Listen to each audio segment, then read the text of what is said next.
చూడడం. వటుర్వా గీహీవా యతిరపి జటీవా తదితరో నరోవా యక్కశ్చిద్ భవతు భవ కింతేన భవతి యదీయం హృత్పద్మం యది భవదధీనం పశుపతేః తదీయస్త్వం శంభో భవసి భవ భారంచ వహసి. అది ఎవరు ఈశ్వరుడికి అక్కర్లేదు. నరుడా, దేవత, పర్వతమా, పురుగ, పక్ష, ఇవన్నీ ఆయన చూడడం.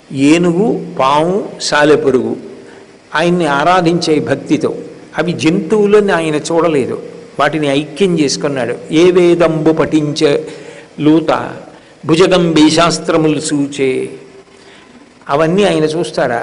అవన్నీ చూడడు. ఆయనకి కావలసింది కేవలం భక్తి. అందుకే ఆయన మొట్టమొదట శ్రీకృష్ణ పరమాత్మ యొక్క అవతార కొనసాగింపుగా, ఎందుకనంటే శంకర భగవత్పాదులు సాక్షాత్తు కృష్ణుడే జగన్నాథుడని నిర్ధారించి మాట్లాడారు కనుక, అవతారము యొక్క కొనసాగింపుగా మొట్టమొదట ప్రకటనమైనది ఎవరికి అంటే ఒక శబర అధిపతి అయినటువంటి విశ్వావసు అనబడేటటువంటి వ్యక్తికి ఆయన దర్శనమిచ్చాడు.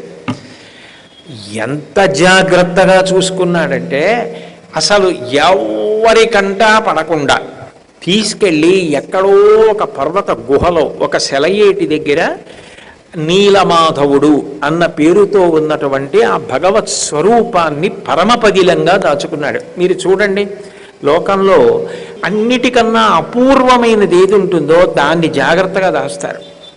మనం ఇంట్లో అన్నిటికన్నా ఇది చాలా విలువైనది అన్నది ఏది ఉంటుందో దాన్నే తీసుకెళ్ళి చాలా చాలా జాగ్రత్తగా దాచుకుంటాం.